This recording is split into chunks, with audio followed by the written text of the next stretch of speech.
we have Dr. Vijay Bhaskar, Senior Orthopedist. So, Doctor, welcome to Dhatri Health. Hi. So, the most question, చాలా మందికి ఉన్న question ఏంటంటే past జనరేషన్లోని చాలా గట్టి మనుషులు ఉంటారని అంటారు, కానీ ఈ జనరేషన్కి వచ్చేసరికి ఇలా తగిలితే అలా బోన్స్ విరిగిపోవడం, చాలా వీక్ అయిపోతున్నారు అన్నారు. సో దానికి మేజర్ రీజన్ ఏంటంటారు? Orthopedics is the study of bone in joints and its related muscles and ligaments, tendons and different soft tissue around it. Orthopedics is study of joints also. So orthopedics lo bones is the worldwide which makes morphology of the human body. అంటే ఒక వ్యక్తి యొక్క గుర్తింపును ఆ షేప్ని ఈ orthopaedic సిస్టంలోని skeletal system ఏర్పాటును బట్టి ఒక్కొక్క కంట్రీకి ఒక్కొక్క సైజ్ అండ్ మార్ఫలాజికల్ చేంజెస్ కనబడుతుంటాయి. సో చైనాలో పొట్టిగా ఉంటారు, అమెరికాలో ఆఫ్రికాలో పొడుగ్గా ఉంటారు, యావరేజ్ హైట్ ఇండియాలో ఉంటారు.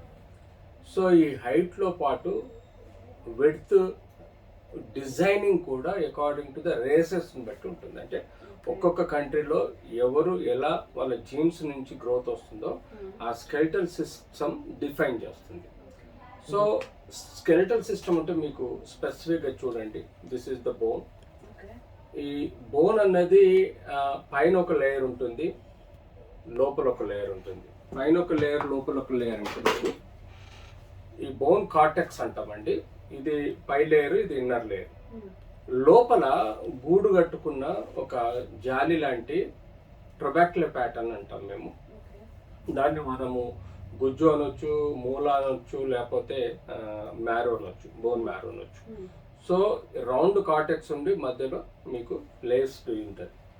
సో ఇందాక మీరు అడిగిన క్వశ్చన్ ప్రకారము యూజువల్గా we call it as a osteoporosis. అసలు ఆస్టియోపోరోసిస్ అంటే ఏంటి అనేది తెలుసుకోవడానికి మనం ప్రయత్నం చేద్దాం.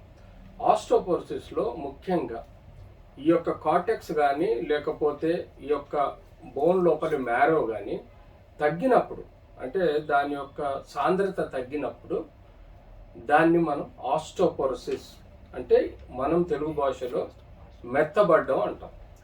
సో ఈ మెత్తబడ్డానికి కారణం ఏంటంటే ఒకటి విటమిన్ డి. ఈ విటమిన్ డి అనేది మనకు సూర్యరశ్మి ద్వారా చర్మం నుంచి మన బాడీలోకి కొలోకాల్సిఫెరాల్ అనే విటమిన్ డిగా మన బాడీలోకి వస్తుంది.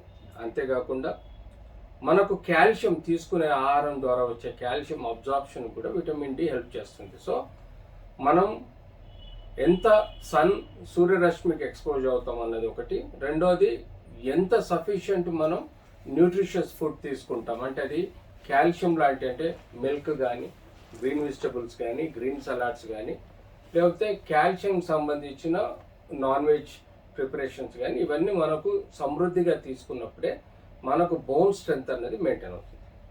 మూడోది, మనం తీసుకునే వాటర్లో చాలా మినరల్స్ ఉంటాయి. ఆ మినరల్స్ కూడా చాలా ఇంపార్టెంట్. అందులో క్లోరైడ్, పొటాషియం, మెగ్నీషియం, జింక్ ఇట్లాంటి ఎన్నో మనకు మినరల్స్ ఉన్నప్పుడు మన బాడీ లోపల బోన్కి ఉండాల్సిన ఒక స్ట్రెంగ్త్ అనేది మెయింటైన్ అవుతుంది. దాన్ని మనం ఆస్టియో అంటాం. ఆస్టియో అంటే entire complex of the bone.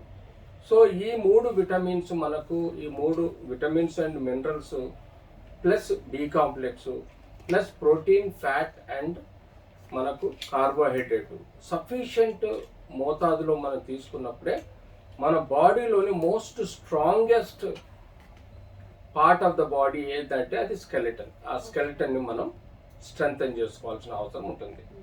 So బాడీలో 206 ఎముకలు ఉంటే దాదాపుగా మీకు తెలియని విషయం ఏంటంటే 350 జాయింట్లు ఉంటాయి.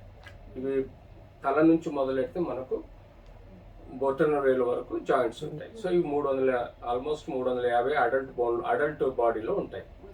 సో అబ్సల్యూట్లీ ఈ కాలంలో ఎక్కువగా ఈవెన్ పిల్లలలో కూడా బోన్ మెత్తగా ఉండడం, micro fractures, macro fractures, violent fractures అవడం అండ్ హెయిర్ ఫాల్ అవ్వడం, వ్యక్తి యొక్క బోన్స్ కాఫ్ మజిల్స్లో నొప్పి రావడం, ఊరికే అలసిపోవడం, అంతేకాకుండా చిన్న దెబ్బలకే మేజర్ ఫ్రాక్చర్స్ అవడం, ఇలాంటి ఎన్నో కారణాలకి మనకు తెలిసి విటమిన్ లోపం వలన మనకు ఈ ఆస్టోపోరోసిస్ అనే వ్యాధి ఇందాక చెప్పుకున్నట్టు వస్తుంది.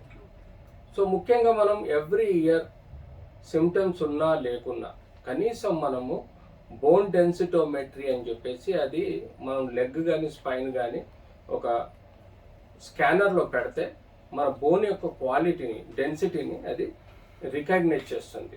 సో మనకు కావాల్సినంత డెన్సిటీ లేకపోతే దాన్ని ఆస్టియోపీనియా అంటాం, కావాల్సిన ఎక్కువ డెన్సిటీ ఉంటే దాన్ని ఆస్టోపెనిక్ అంటాం.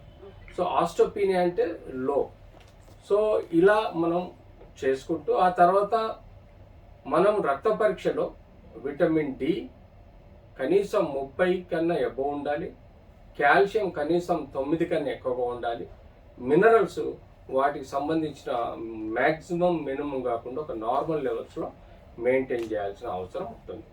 సో ఇలా మనకు బోన్ క్వాలిటీ పూర్ ఉన్నప్పుడే మన బోన్ యొక్క స్ట్రెంగ్త్ తగ్గిపోయి మెత్తబడడం, అరిగిపోవడం, ఫ్రాక్చర్స్ అవడం, ట్యూమర్స్ అవడం, ఇన్ఫెక్షన్స్ రావడం, నడుము నొప్పి రావడం, షోల్డర్ పెయిన్స్ రావడం, ఇట్లా ఎన్నో చూస్తుంటాం. దానికి తోడు బోన్ లోపల ఏవాస్కులర్ నెక్రోసిస్ అనేది ఒక రక్త ప్రసారం దెబ్బతించడం వల్ల కూడా ఆ బోను తొందరగా అరిగిపోవడం లాంటి సిమ్టమ్స్ మనకు కనపడతాయి.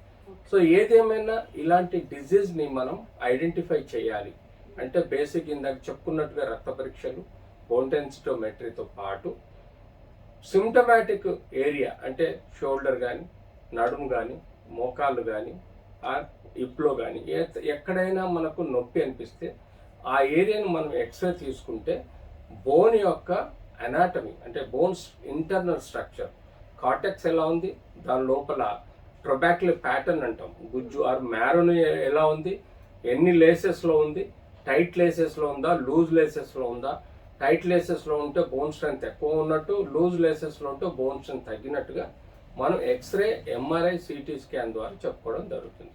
సో ఇలా మనకు ఆస్టోపోరోసిస్ ఆర్ బోన్ స్ట్రెంత్ గురించి చర్చించుకోవాల్సిన అవసరం ఉంది. వీటిని బట్టి మీకు ఫ్యూచర్లో మీ హెల్త్ను కూడా బోన్ పరంగా కాపాడుకునే ఆస్కారం కూడా ఉంటుంది.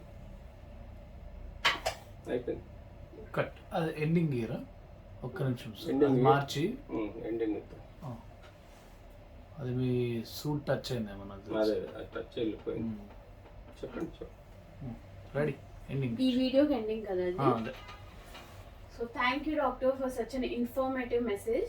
సో ఈ మెసేజ్ అందరికీ చాలా ఉపయోగపడుతుంది. Thank you so much doctor. Cut in between questions raise చేయదన్న.